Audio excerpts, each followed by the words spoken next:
Bueno, estamos charlando acá como si fuera que estamos en el living de nuestra casa, que es su casa también, la televisión pública. Yo estoy muy bien acompañada por Raúl de la Torre, que lo conocen todos, obviamente, y por otro caballero que es el doctor Bernardo Klicksberg, apasionado de la economía y de los números, un pensador. ¿Cómo le va, doctor? Bienvenido.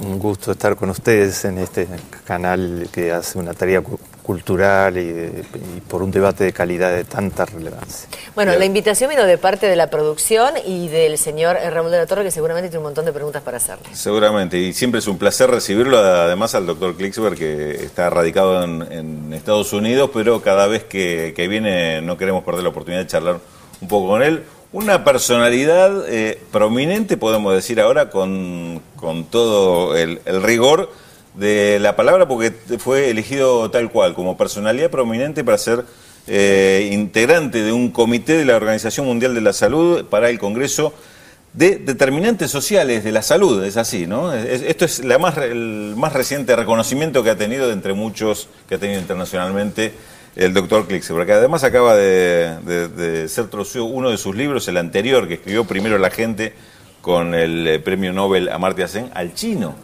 Así es. Un libro traducido al chino. Hacer pensamiento argentino en chino, cosa no usual, ¿no? Vamos a ver qué pasa. Qué complejo, ¿no? Bueno, es estar hablándole a la quinta parte de todo el género humano. Y le va a estar hablando seguramente seguramente no, sabemos porque quienes conocemos el libro, le está hablando de temas de la desigualdad, temas de la pobreza, los cambios de paradigma para resolver estos problemas que son históricos, pero que hoy estamos ante una transformación también de las formas de gobierno con respecto a esto. Y América Latina, ¿qué tiene para enseñarle al mundo, por ejemplo, a los chinos con respecto al tema de pobreza y desigualdad? Sí, yo diría que América Latina era, hasta hace poco tiempo atrás, en la década de los 90 y de los 80, digamos, el laboratorio de experiencias del modelo neoliberal ortodoxo, y le enseñamos bastante al mundo con nuestro sufrimiento, porque nuestros pueblos fueron sacrificados. Recordemos que en la Argentina, en los años 90, 8 millones de personas dejaron de ser clase media para transformarse en pobres, porque las políticas neoliberales ortodoxas crean pobreza y crean desigualdad. En cambio, en el gobierno de Lula, que se salió del libreto y que hizo políticas nacionales y populares para el Brasil, 30 millones de personas dejaron de ser pobres para transformarse en clase media, ¿no?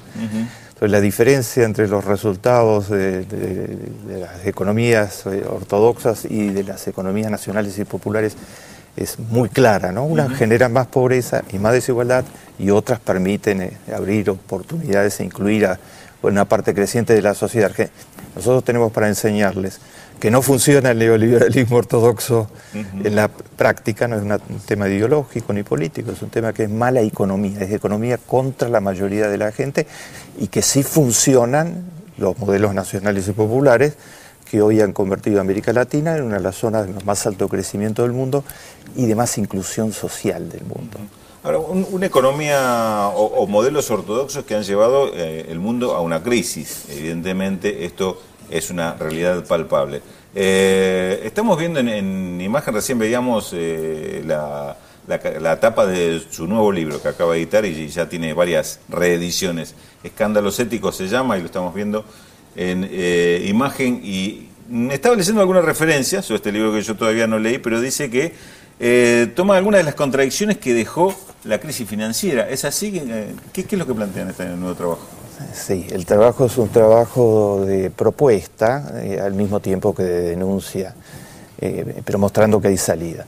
La crisis actual, la crisis que arrancó en Wall Street, que hundió la economía americana todavía no emergió. Tiene en este momento 30 millones de personas sin trabajo, 15 millones de desocupados totales y 15 millones que solo pueden trabajar algunas horas, y una cantidad importante que se ha retirado del mercado de trabajo porque no ve ninguna posibilidad de conseguir trabajo.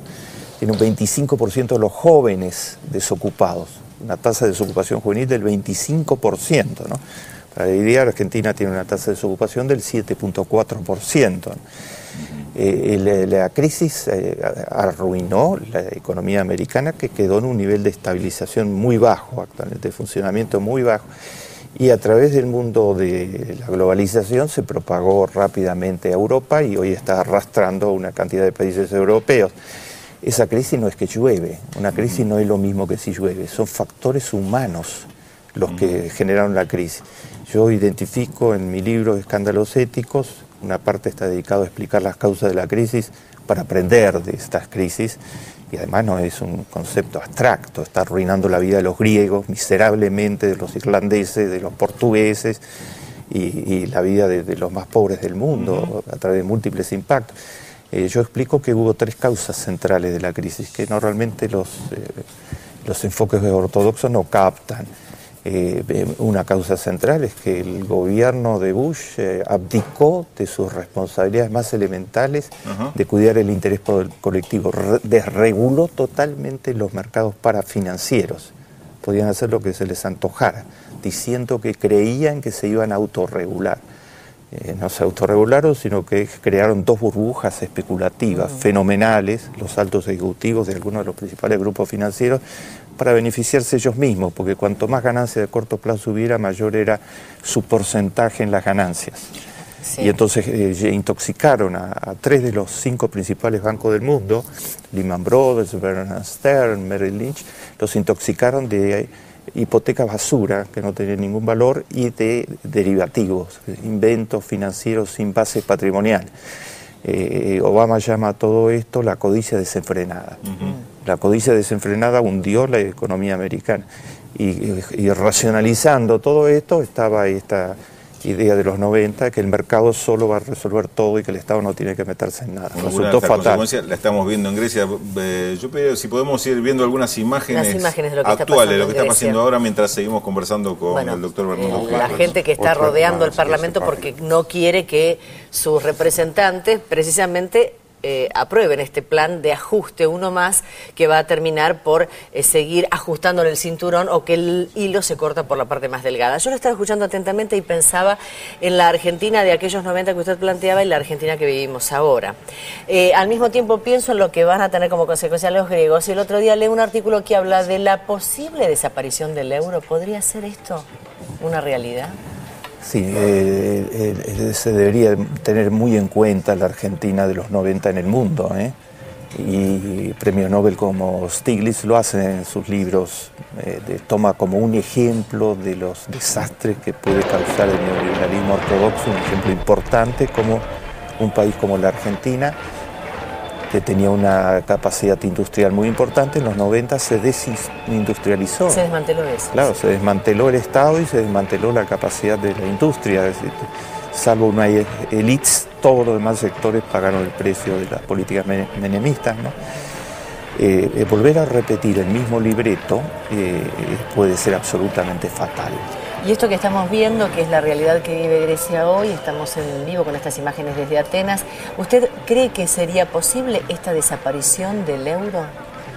Los escenarios algunos de los escenarios más lúcidos, como los que traza el socio de mi libro anterior, Amartya Sen, el mayor economista quizá del planeta, 3 premios Nobel, Amartya Sen, Stiglitz, Krugman, de los más influyentes en el pensamiento económico actual, los 3 trazan el mismo escenario. Ya se sabe lo que va a pasar con el ajuste. Lo mismo que pasó en todos los lugares donde se aplicó. Van a cobrar los acreedores, pero va a ser sacrificada a toda la población. Yo lo llamo Crónica de una muerte anunciada, el título famoso del libro de García Márquez. Y finalmente, todos los pronósticos, desgraciadamente, indican que va a haber una situación de no pago, de imposibilidad total, porque el ajuste genera que cae la actividad económica, cae el Producto Bruto, el Estado es desmantelado, se privatizan, les están exigiendo privatizar casi todas las empresas públicas. Privatizar eso, nosotros sabemos bien lo que significa.